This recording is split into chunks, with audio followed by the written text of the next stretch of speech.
In this episode, I will give you my first impressions of the PMBOK Guide 7th edition.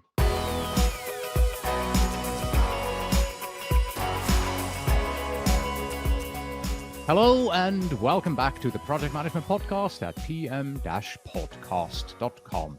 This is the live stream for episode number 470, and I'm Cornelius Fichtner. Always nice to be with you. Thank you for joining me today. And for those of you who are not joining me today and who are accessing this episode recorded, not live, please do remember this is a video episode. So if you're only getting the audio and not the video, then please do look for the play video episode link in your podcast app or visit pm-podcast.com/470. So what are we going to be doing today? On July 1st of this year, the electronic version of the PMBOK Guide 7th edition was released by the Project Management Institute. In its structure, this 7th edition marks a major departure from all previous versions because this new edition is principles-based, whereas all previous versions were process-oriented. And my goal today is to give you my initial executive high-level overview of the PMBOK Guide 7th edition. In other words, we won't go into the details. And here in part one, as you can see on the screen, we'll see how this new version was developed. We'll introduce the principles and the domains, and we'll take a look at how it fits in. And then in part two, we'll take a look at how the PMP exam and also PMP exam preparation studies are affected by this new version of the PMBOK Guide. Also, a few days ago, I put out a survey. I was asking for your questions about the new 7th edition, and I received over, and I literally just checked before I started this live stream here, 71 questions from you. And I think I have them all covered today because so many people were asking the same question. But if you have any additional questions for me during the live stream, then please don't hesitate. Put that into the chat and I'll bring them up and I'll answer them right now. So I did mention that survey that I had, and now what we're going to do is let me show you the number one question that I got from you for this live presentation here today. This is the number one question. My exam, my PMP exam, is very soon. Which PMBOK version do I use? And here is the answer to that question. If you are taking the exam in 2021, then use the PMBOK Guide 6th edition, okay? For those of you taking it in 2021, use the PMBOK Guide 6th edition. I will get back to this in part two. We'll look at the details. I'll explain exactly how this works and why you should be using the PMBOK Guide 6th edition. Have the first people who have joined us here. Uma is here. Hello, Cornelius. And we also have Cor Sheepers joining us from Johannesburg in South Africa. Hello, everybody. Okay, let's go on to part one of today's live stream, the PMBOK Guide 7th edition, where I want to give you my executive overview and first impressions. Here they are. All the 7 editions of the PMBOK Guide. So the PMBOK Guide is officially called a guide to the project management body of knowledge. PMBOK Guide. It is a publication by the Project Management Institute, by PMI, and it documents the standards and good practices for the field of project management. The first edition to the 6th edition, they were very much focused on describing how a project is managed using processes, like a process of how to develop a work breakdown structure, for example. You can see this here on the screen, like the 3rd edition. it had 44 processes, then the 4th edition, 42 processes, and so on.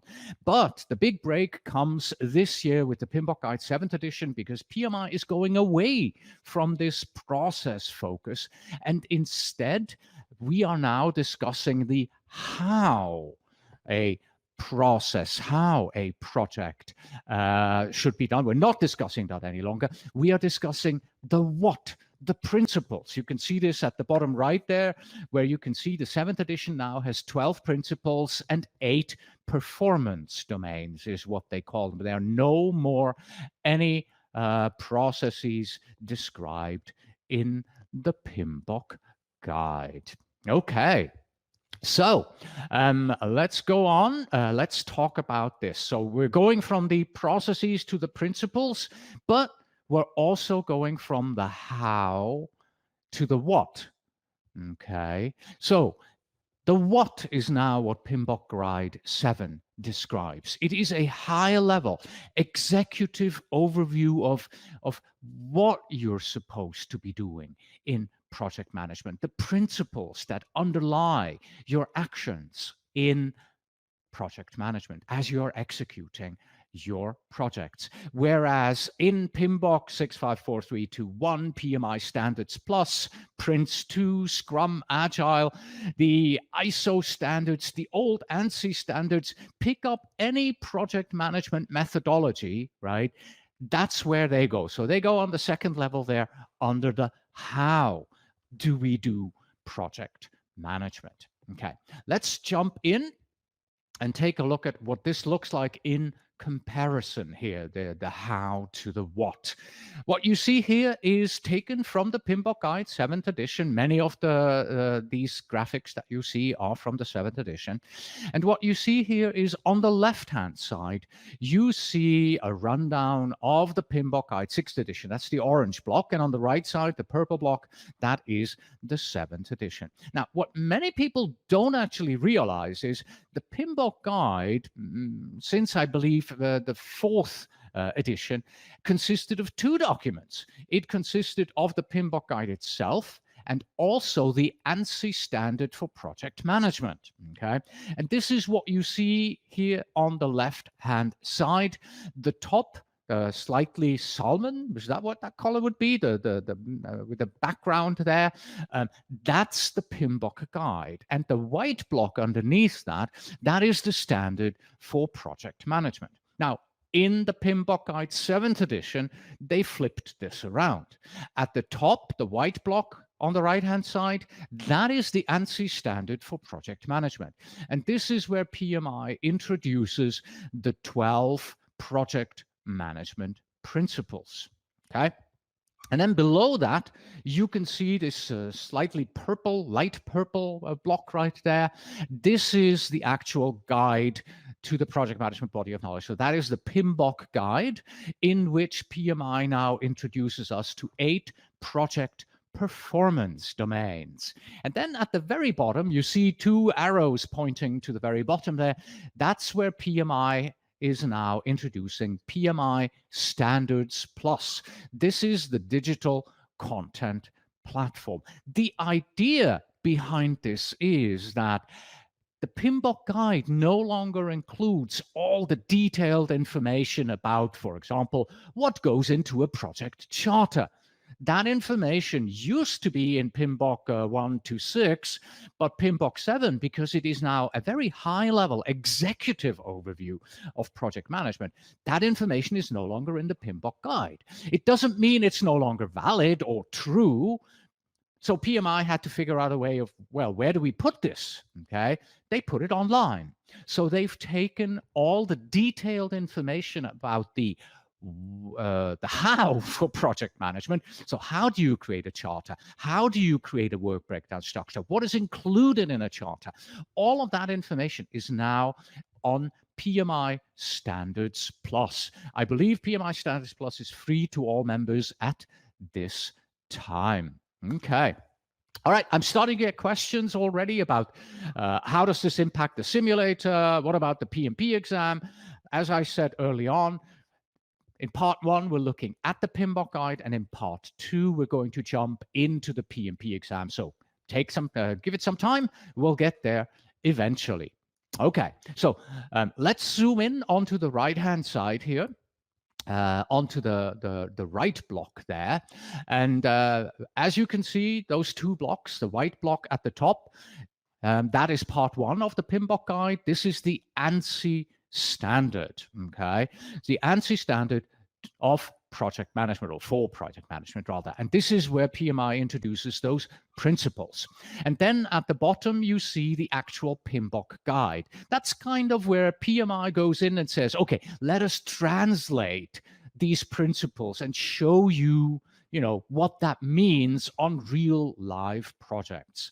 Well, that's what's happening here. Okay, so we now start with the standard, and then we go into those 8 performance domains. And how exactly does this work? Okay, PMI has this graphic here for us. At the top, we have the principles. So it's basically the same as this one right here, right? So the white block becomes the table at the top, and the purple block becomes those circles, right? So it's the same idea here, top and bottom block. At the top, you see those 12 principles. These come from the standard for project management. For example, it says here, where is the team? I can't see it. There we go. Create a collaborative team environment. It's the second one right here. Right, there is a principle that talks about this, and how you should deal with people and treat people, and what the principles are, and the underlying ideas of how you create a collaborative team environment. And these principles here at the top, they guide your behavior, they guide my behavior on how we manage these project performance domains here at the bottom. We'll jump into the principles and project performance domains in just a moment. One of the questions that I got from the survey that I put out there was, well, how do I get my hands on the PMBOK guide? Very simple. Click here, pretty much.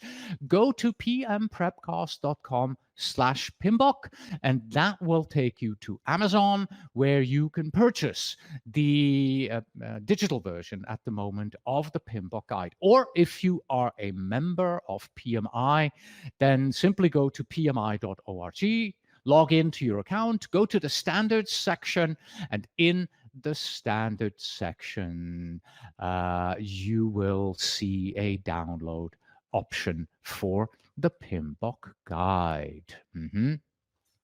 Okay, we got a comment here from Steve Payne. Actually, quite a lot more pragmatic, sir, as you are saying. Steve, are you agreeing with me as I am saying, or is it, no, it's contrary to what I'm saying? So I'm not quite sure how to read your comment here. Reza asks, was such a major change necessary? Is this a sign that the process-based approach on the PMBOK 6th edition was becoming outdated, insufficient, irrelevant to what the industry needs? Okay, Reza, PMI addresses this very early on in the PMBOK guide, 7th edition. It says, nothing that is written in the previous editions is wrong. Everything from the past still applies, okay?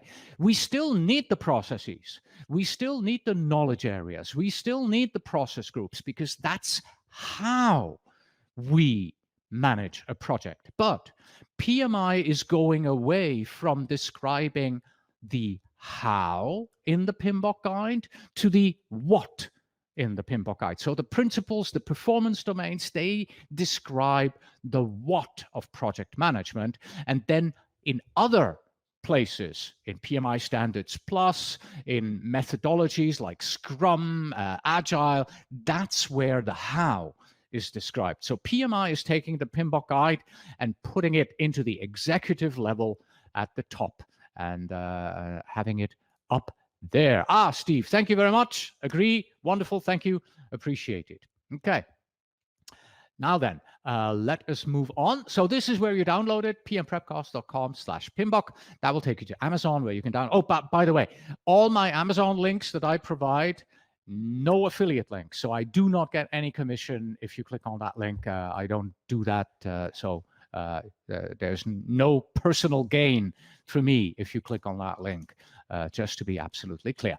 All right, now then, let's jump into those two parts and open up the PMBOK guide and take a little bit of a closer look there at what is actually in there. So on the left-hand side, we have part 1 of the PMBOK guide. That's the standard for project management.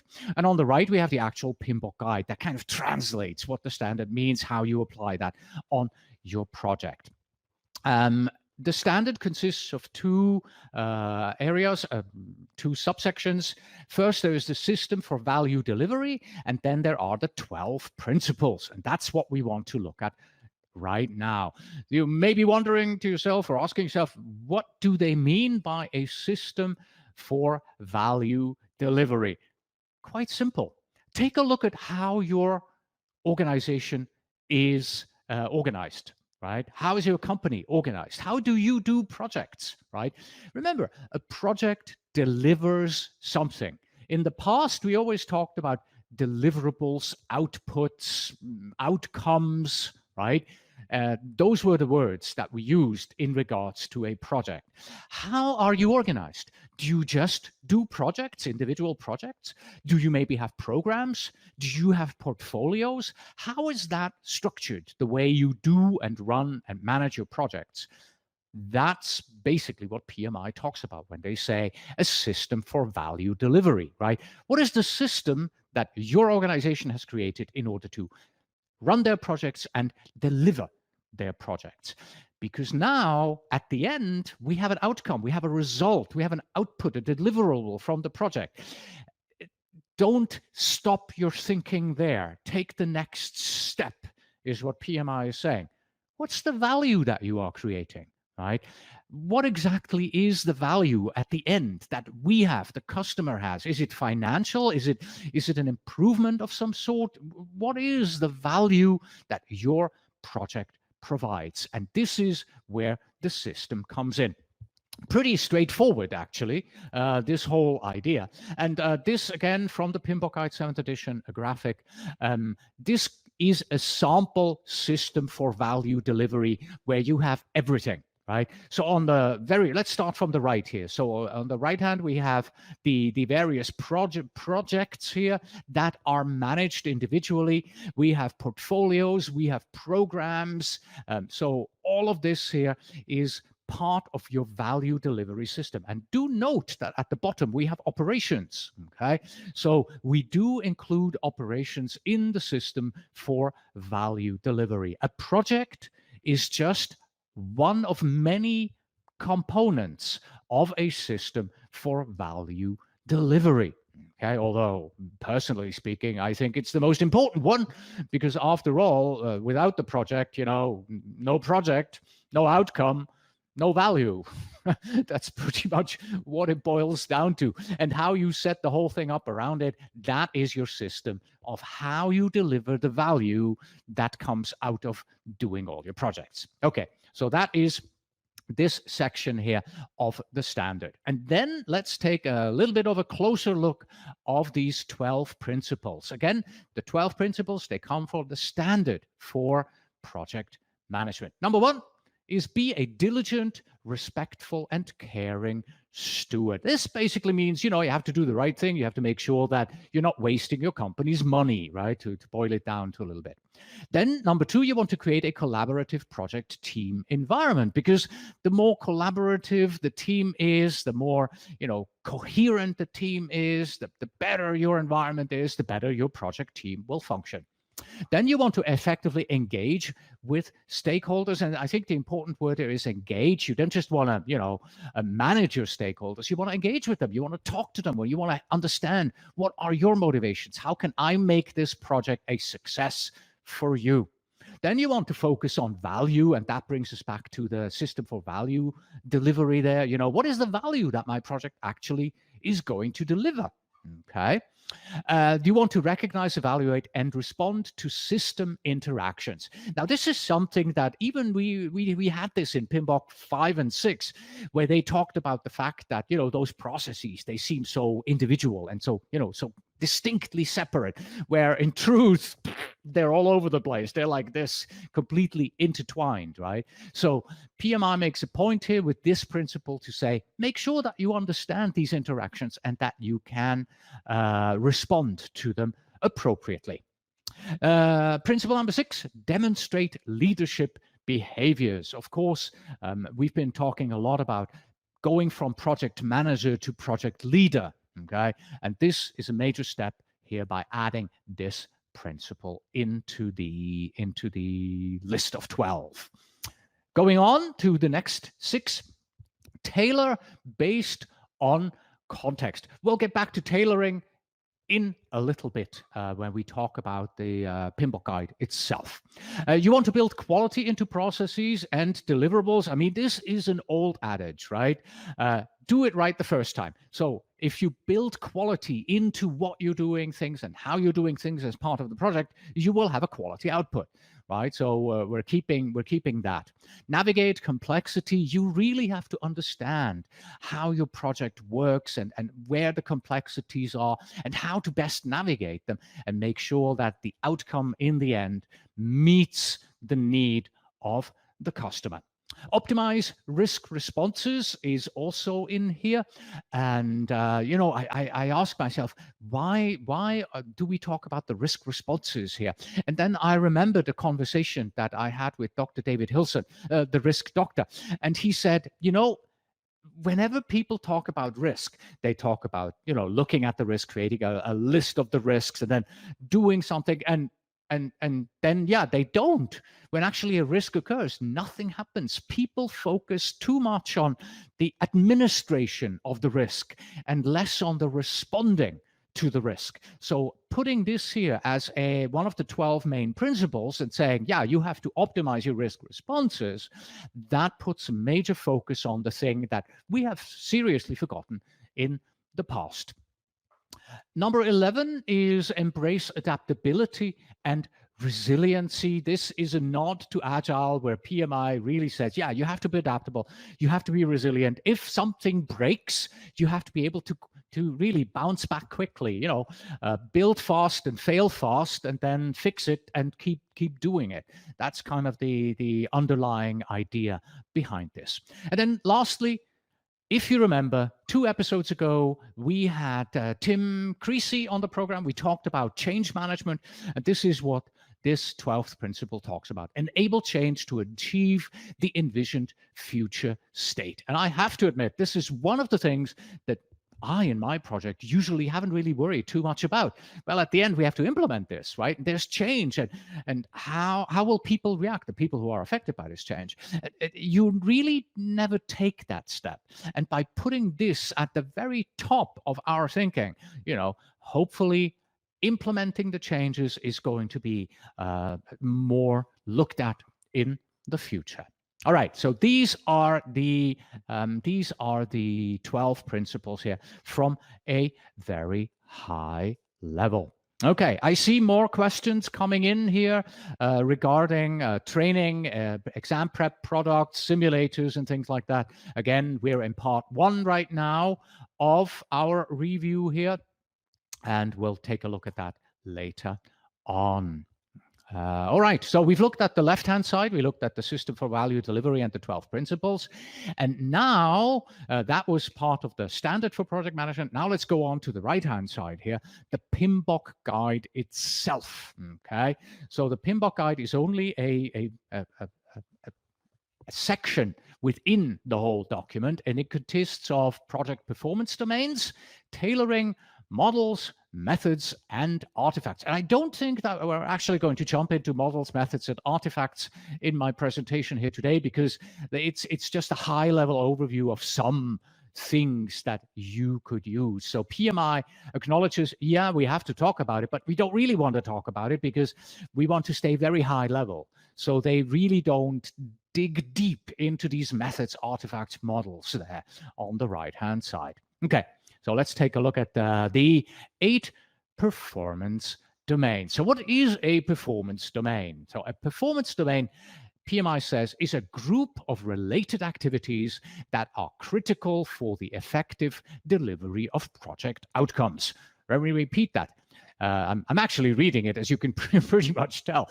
A performance domain is a group of related activities that are critical for the effective delivery of project outcomes. And just like the process groups and the processes from PMBOK 6, these 8 performance domains that you see here, they are interactive, they are interrelated, they are also interdependent of each other. And the focus that you put on there, is to work in unison to achieve a desired outcome. Right.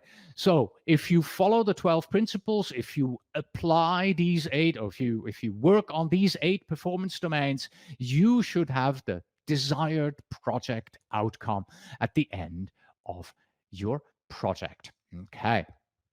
So, we talked about the 12 principles just a moment ago, and these 12 principles, they provide guidance to you and me on our projects and influence how exactly we execute and work on these performance domains, right? And there is an overlap. There is an overlap here as well. You will have noticed that there is a principle that talks about creating a collaborative team environment. And then there is also the performance domain here, number 2, where we talk about the team. Okay. And yes, there is overlap. Principles tell us how we should behave, and the performance domains, they get a little bit closer on the how, right? How do you do things? But still, in the performance domains, PMI, it keeps it rather high level. They talk primarily about the what is important about stakeholders, about teams, and all that. And they go a little bit into the how do we do this, but not really, because that's what PMI is trying to get away from in the 7th edition. So, okay.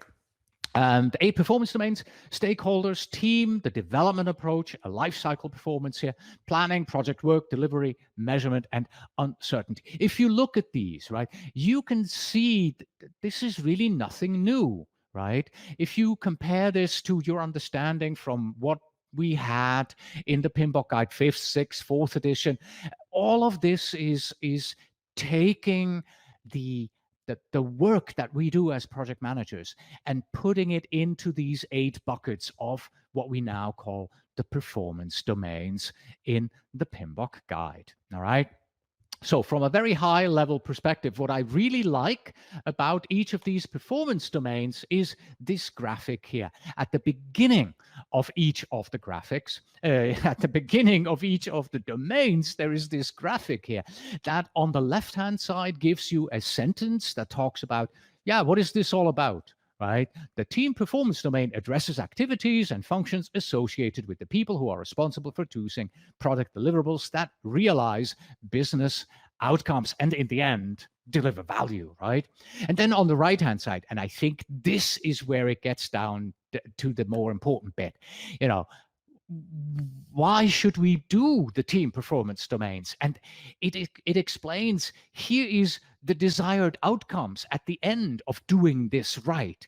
You will have shared ownership. Your team will really say, yeah, this is my project. I own this, okay?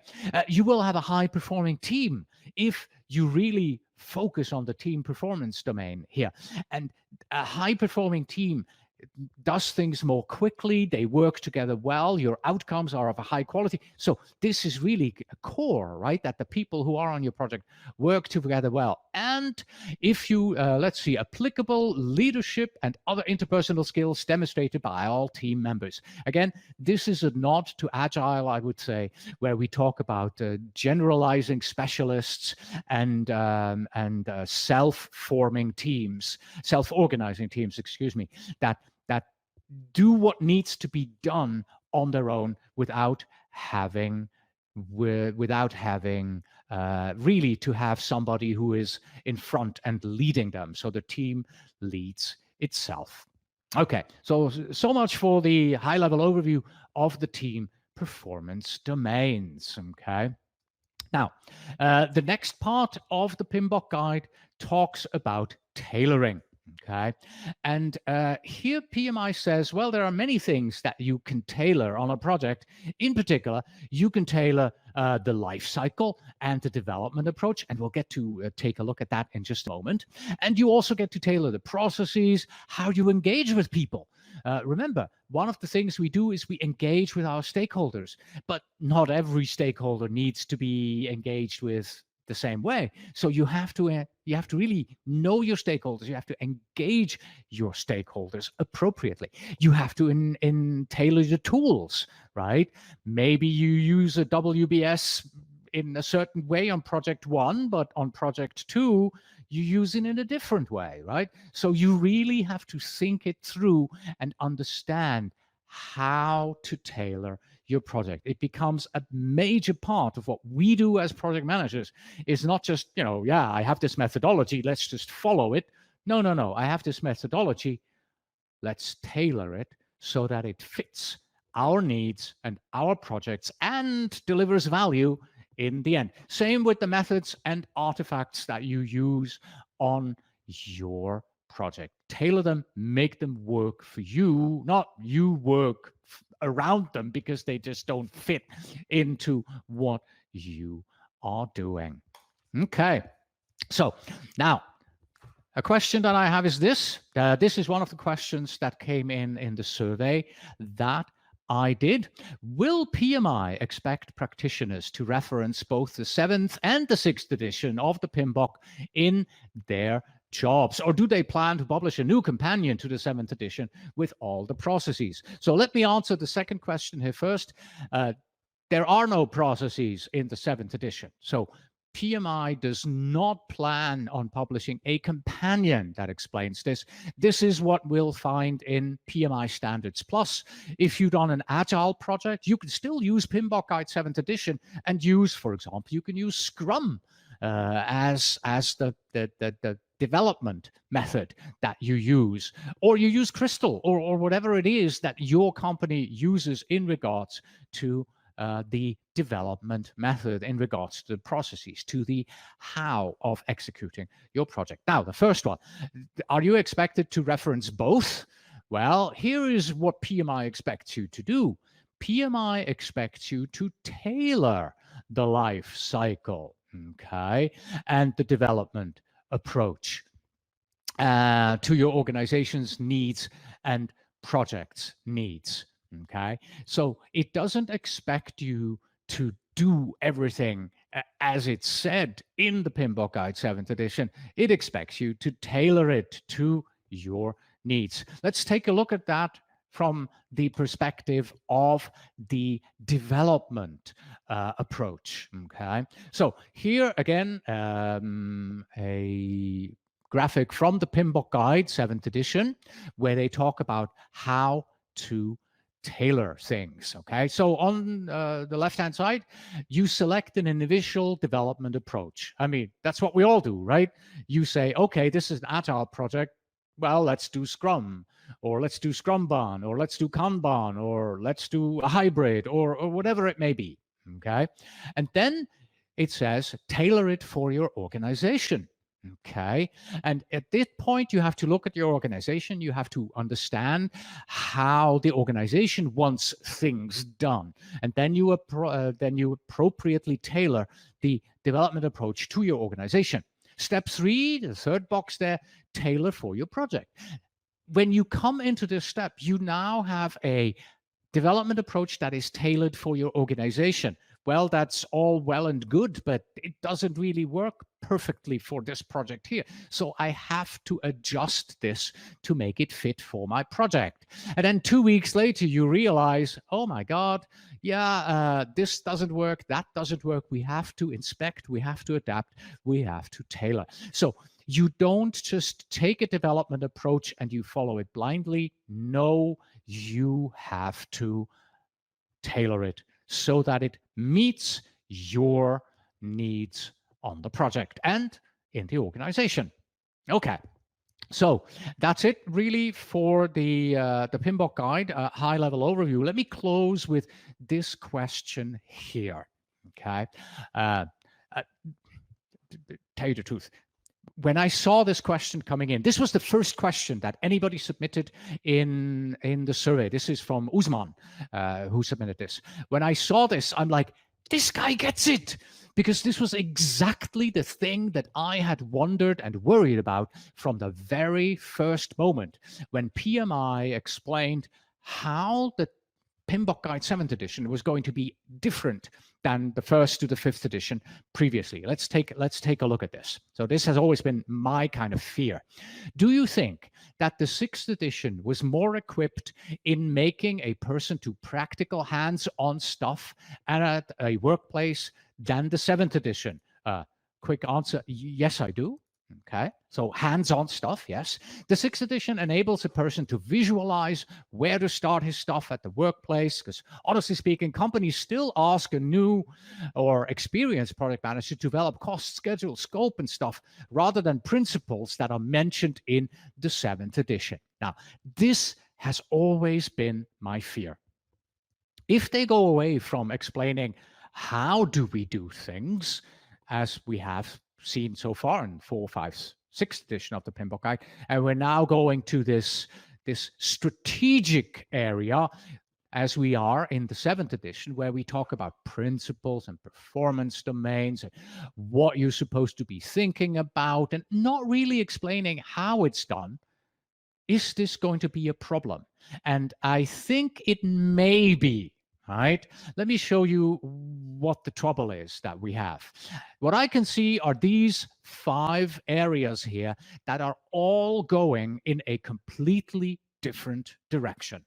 At the top, we have the PMBOK Guide. The PMBOK Guide goes north. It explains 12 principles and 8 performance domains. The PMP exam content outline, going off to the right there around 2 o'clock, the PMP exam content outline has 3 domains on which you will be tested on during the PMP exam. These domains are completely unrelated to the 8 domains from the PMBOK Guide. Then bottom right there, that's the PMBOK Guide 6th edition. It used to have 5 domains, 49 processes, and here's the thing. PMI clearly states in the PMBOK Guide 7th edition, those processes, those knowledge areas, they are not wrong just because we published a PMBOK Guide 7th edition. They are still valid in some organizations. Some organizations will want to use these. Okay, so now we have the 12 principles at the top, 8 domains, 3 domains in the ECO. We also have 5 domains from the PMBOK Guide 6th edition, 654321, I believe. They haven't changed much, and 49 processes. They're all pointing into a completely different direction. Okay, then PMI has its own training. The PMI ATP exam prep training there at the bottom left, pointing to about 7 o'clock. And in that training, PMI uses 5 topics. These 5 topics, again, completely unrelated to anything we've looked at so far. They're not part of the principles, not part of the performance domains, not part of the ECO domains, not part of the PMBOK 6 domains. No, they're just 5 topics unrelated to everything else. And then on the right-hand side, PMI also created Standards Plus, which personally I find critique, okay, this is opinion piece right now, I find PMI Standards Plus impossible to navigate. I cannot find anything on there, okay? So it's rather hard to figure out where things are. That's my personal opinion there, right? So again, Standards Plus is supposed to bring together all the tools, the artifacts, the methods that PMBOK 7 doesn't address, but you already have them in PMBOK 6, right? So all of this is pointing into different directions. And PMI so far hasn't really done a good job explaining, how do we bring all of this together?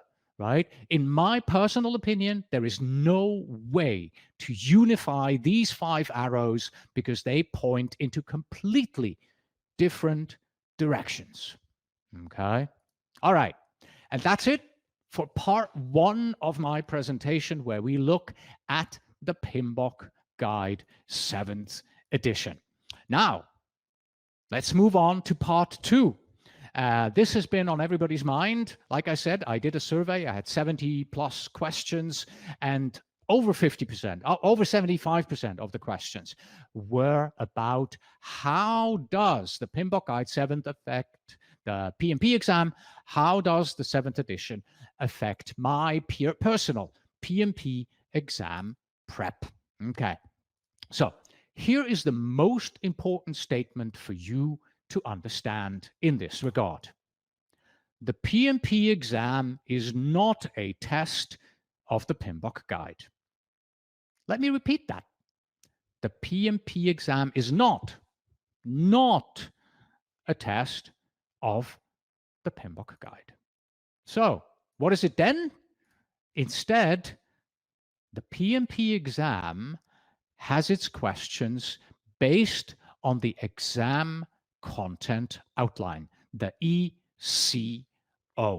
That's what you need to understand. Let me show this to you in a few different ways. Okay. So the PMBOK Guide is only one of 10 reference books.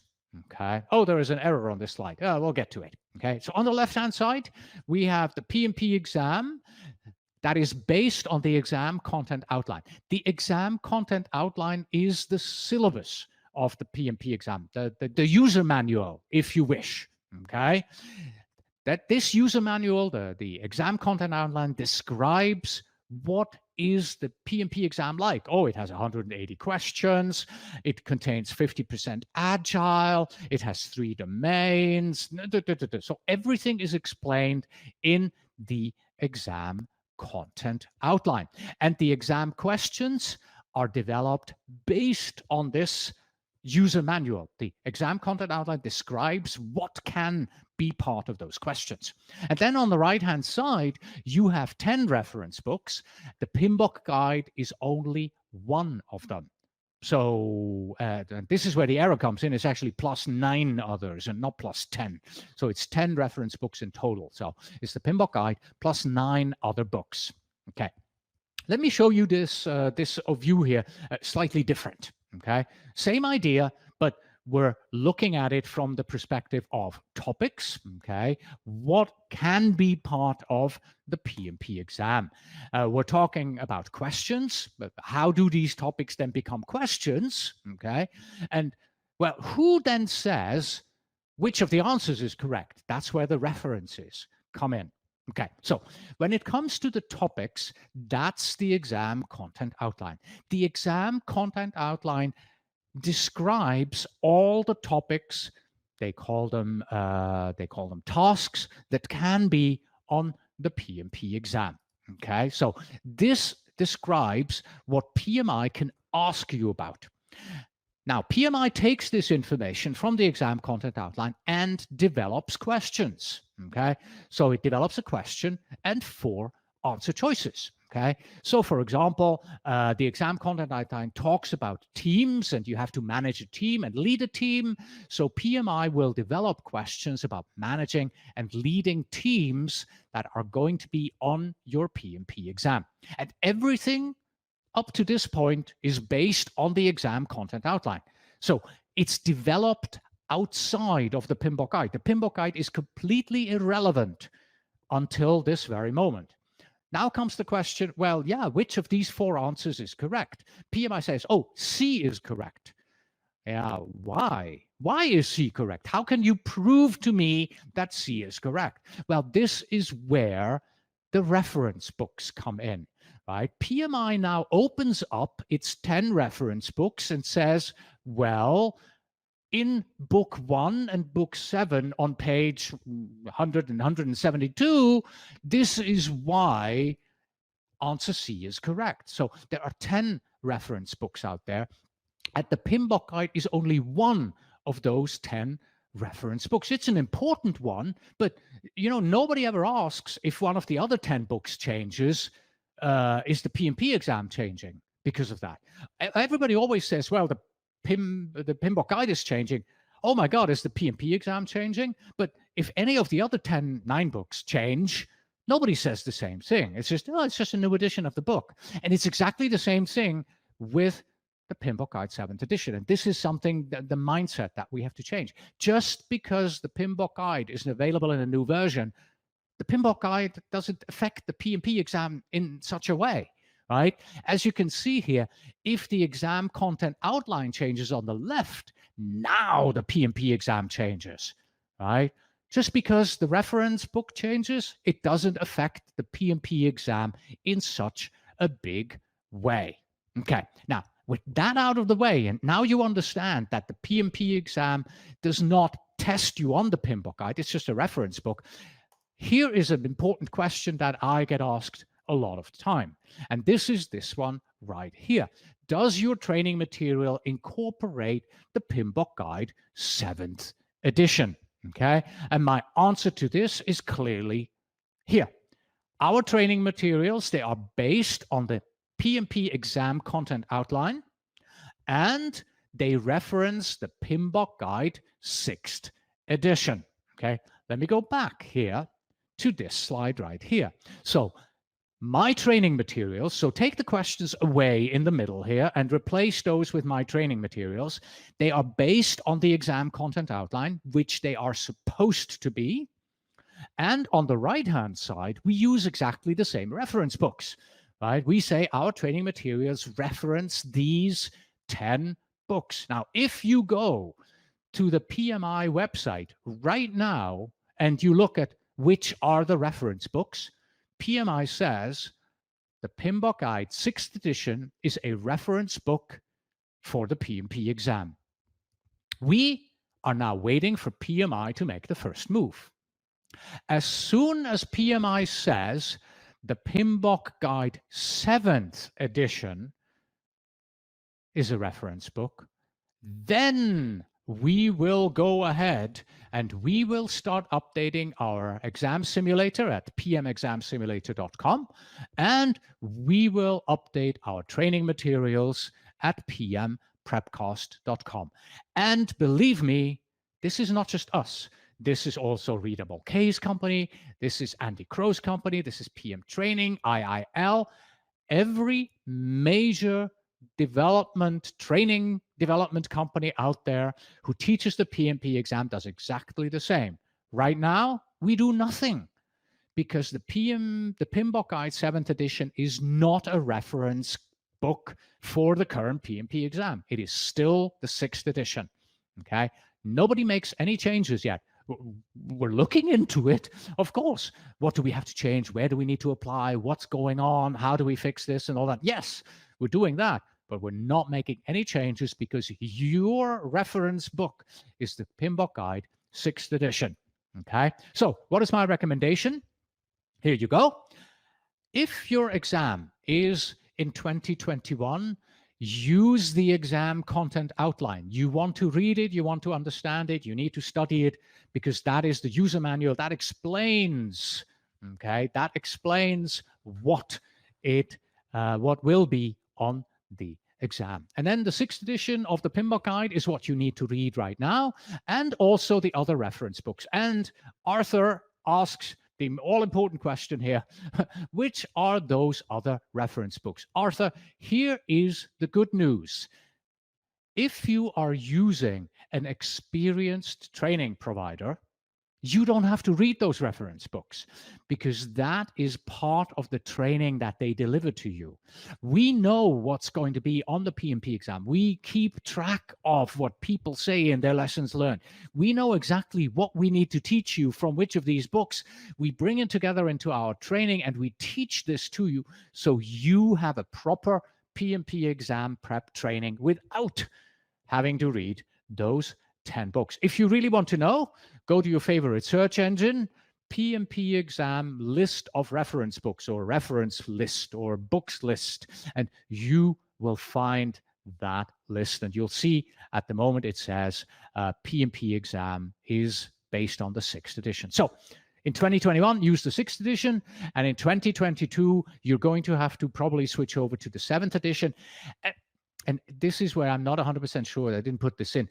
Potentially, the 6th edition is still going to be used as a reference book, even in 2022.